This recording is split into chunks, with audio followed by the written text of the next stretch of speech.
20वीं सदी के शांति काल में बहुत सारे मेरीन डिजास्टर हुए थे। कुछ मेरीन डिजास्टर समुद्री हलचल के वजह से होते हैं और कुछ मेरीन डिजास्टर ह्यूमन एरर के वजह से होते हैं। ज़्यादातर डिजास्टर ह्यूमन एरर से ही होते हैं। ऐसे ही एक घटना डोना पाज शिप डिजास्टर जो ह्यूमन एरर यानी चालक दल की लापरवाही के कारण हुआ था। हेलो दोस्तों, कैसे हैं आप सब? आपके अपने चैनल मेरीन डिजास्टर पर आप सबका स्वागत है। तो इस वीडियो में आप सबको बताएंगे बेहद भावुक कर देने वाला घटना डोना पाज शिप डिजास्टर के बारे में, जिसमें 4386 लोगों ने आग और खौलते पानी में जिंदा जलकर जान गंवा दी। इस पूरी और सच्ची रोचक कहानी को जानने के लिए वीडियो को अंत तक जरूर देखें।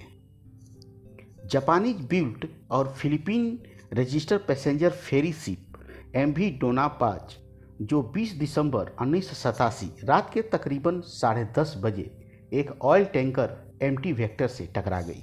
एमवी डोना पाज हिरोशिमा जापान ओनोमिची द्वारा बनाई गई थी और 25 अप्रैल 1963 में इसे हिमेयुरी मारू नाम से लॉन्च किया गया था। तब इस यात्री जहाज की क्षमता 608 यात्रियों के लिए थी।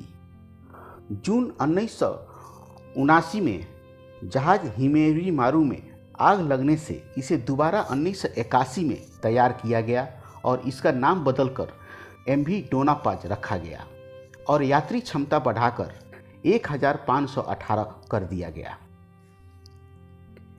एमवी डोना पाज की पूरी लंबाई 93.1 मीटर और चौड़ाई 13.6 मीटर और जीआरटी यानी वास्तविक वजन 2602 टन थी।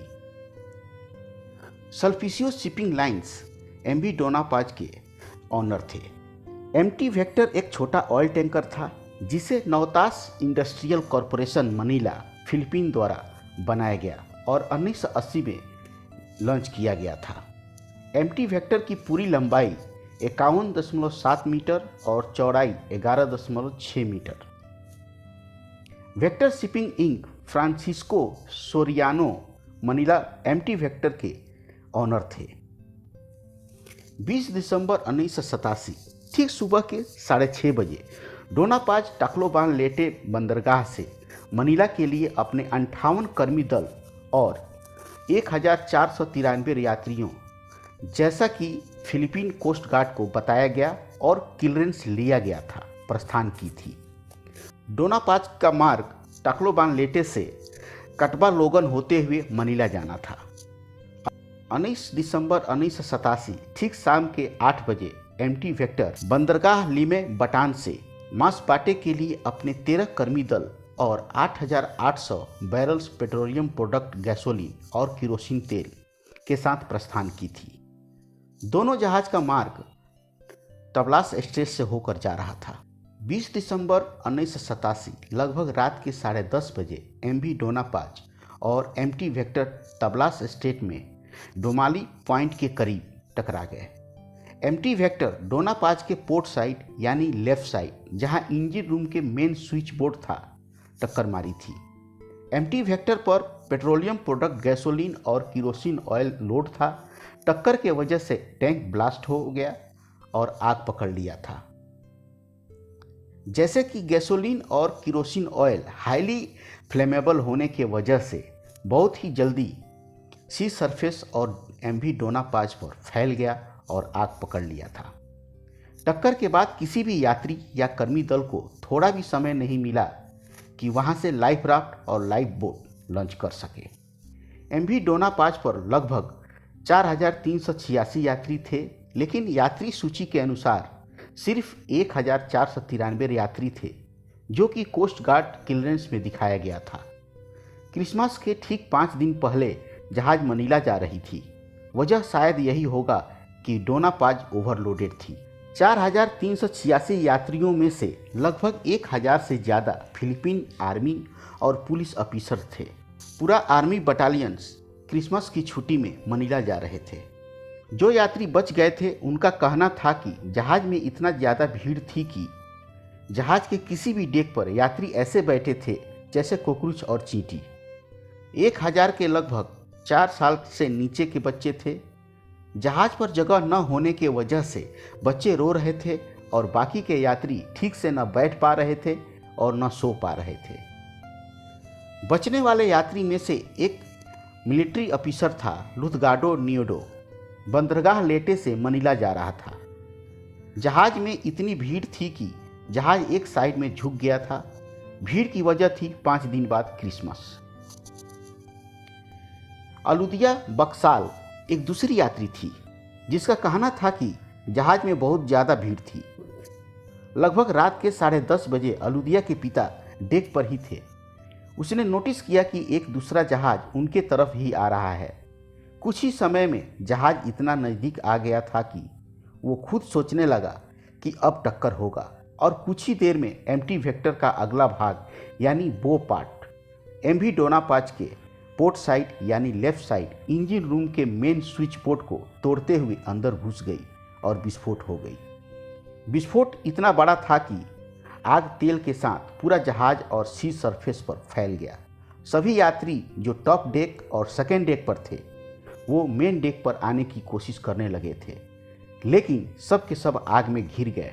जो यात्री मेन डेक रेलिंग के पास थे वो समुद्र में छलांग मार दिए, लेकिन सी सरफेस पर भी आग फैल चुका था। सब के सब मारे गए थे। लुथगाडो जो मिलिट्री ऑफिसर था, ठीक टक्कर के बाद जहाज से छलांग लगाने वाला पहला यात्री था। टक्कर के बाद डोनापाज के टोटल कर्मी दल मारे गए थे, जबकि एम्प्टी वेक्टर के 13 कर्मी दल में से 2 कर्मी दल फ्रैंकलिन बर्निलो और रिनल्डो टेरिपी बच गए थे। डोनापाज के 4386 यात्रियों में से सिर्फ 24 यात्री अपने आप को अंडर वाटर तैराकी करके बच गए थे। बाकी के यात्री वहीं धधकते आग और खौलते पानी में जलकर मारे गए। आग लगभग 1 किलोमीटर से ज़्यादा क्षेत्र में फैल गया था और खुला समुद्र होने से समुद्री हवा भी आग को फैलने में ज़्यादा मदद कर रही थी। तपलास स्ट्रेट शार्क जोन है। अनुमान है कि कुछ यात्री शार्क के चपेट में भी आ गए होंगे। मिलिट्री ऑफिसर लुथगाडो अलुदिया और उसके पिता सल्वाडोर घंटों तैरते रहे। लगभग 1 घंटे तक तैरने के बाद उस गर्म पानी और धधकते आग से दूर हुए। तब तक एक दूसरा जहाज डोना क्लाउडिया वहां पहुंच गया। इतना बुरी तरह से जल और थक गए थे कि जहाज की लाइफ लाइन से ऊपर आ नहीं सकते थे। तब उन्हें रस्सी के जाल से ऊपर लिया गया। सब के सब 3rd डिग्री तक जल गए थे। आने वाले कई दिनों तक पड़ोस के आइलैंड मिंडोरो के मछुआरे मछली पकड़ना छोड़कर सिर्फ मरे और जले हुए शरीर को इकट्ठा करते और उसे दफना देते थे। हादसा होने के 8 घंटा बाद कोस्ट गार्ड को खबर मिली थी और उसके 8 घंटा बाद बचाने वाला टीम मौके बर्दात पर पहुंची थी। सोचने पर मजबूर हो जाते हैं सारा मंजर कैसा होगा। चारों तरफ धधकती आग और आग में 4386 लोग, साथ में 1000 से ज़्यादा मासूम बच्चे। सब कुछ पल भर में जलकर राख हो गया। गलती किसकी थी? किसके वजह से इतनी बड़ी हादसा हो गई? कौन लोग इस हादसे का जिम्मेदार थे? आइए एक एक करके जानेंगे। डोनापाज के मालिक सल्फिसियो शिपिंग लाइंस ने फिलीपीन सुप्रीम कोर्ट को दावे से कहा कि उनके जहाज पर अधिक भीड़भाड़ नहीं था। उन्होंने जहाज के घोषणा पत्र को दिखाया जो केवल 1493 यात्री सूचीबद्ध थे। उन्होंने यह भी कहा कि जीवित बच्चे लोग इतना पढ़े लिखे नहीं थे जो जहाज पर जाने वाले लोगों की वास्तविक संख्या की गणना ठीक से कर सके।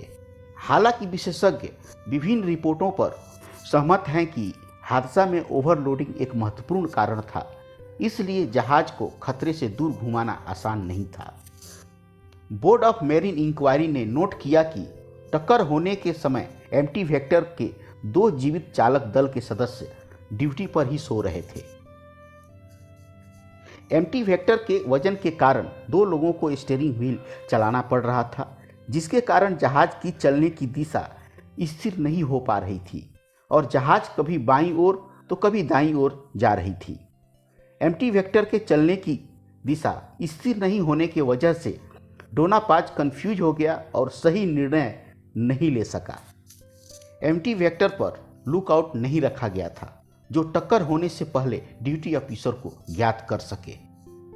एम्प्टी वेक्टर बिना सर्टिफिकेट ऑफ इंस्पेक्शन के रवाना हो गया था, जो कि जहाज एम्प्टी वेक्टर सीवर्दी नहीं था। सीवर्दी का मतलब होता है कि अगर कोई भी जहाज का दस्तावेज मान्य न हो तो जहाज को समुद्र में जाने की आज्ञा नहीं दी जा सकती। दूसरी तरफ डोना पाज को देखा जाए तो एक सवाल खड़ा होता है कि जहाज डोना पाज ने टक्कर को रोकने के लिए कोई कार्रवाई क्यों नहीं की, जबकि डोना पाज के पास बहुत सारा खुला समुद्र था, जहाज को कहीं भी घुमा सकता था। मिलिट्री ऑफिसर लुथगार्डो के बयान के अनुसार डोना पाज के ब्रिज पर पार्टी चल रही थी। जूनियर ऑर्डिनरी सीमैन जहाज के कंट्रोल को चला रहा था, इसलिए वक्त रहने पर भी टक्कर को रोकने के लिए कोई कार्रवाई नहीं की गई थी। कमोडोर बेंजामिन माता मैरीटाइम सेफ्टी एक्सपर्ट का कहना था कि दोनों जहाज़ों की गति इतनी ज़्यादा नहीं थी कि टक्कर को नहीं रोका जा सके। डोना पाज की गति 26 किलोमीटर पर आवर और वेक्टर की गति 8 किलोमीटर पर आवर थी। बेंजामिन माता ने पाया कि दोनों जहाज से रेडियो कम्युनिकेशन भी नहीं हुए थे। जांच के अंत में एम्प्टी वेक्टर को दोषी पाया गया। 4000 से ज़्यादा यात्रियों के परिवार सल्फिसियो शिपिंग लाइन्स के ऊपर दबाव बनाते रहे उनके यात्री सूची के लिए, लेकिन भरपाई उनको मिला जो ऑफिशियल यात्री सूची में थे। यात्री सूची के अनुसार सभी मरे हुए यात्रियों के परिवार को मार्च 2017 में 4000 अमेरिकन डॉलर दिया गया। बाकी के यात्री जो सूची में नहीं थे उन्हें कुछ नहीं मिला। बहुत ही दुखद घटना थी। आप इसे समझ ही सकते हैं कि ये घटना कितनी दुखद और भयानक थी। जहाज के चालक कर्मी दल के एक लापरवाही के कारण हजारों लोगों ने जान गंवा दी।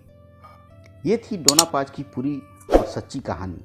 आपको वीडियो कैसी लगी कमेंट में हमें ज़रूर बताएं। वीडियो पसंद आई हो तो इसे लाइक और अपने दोस्तों से शेयर करें।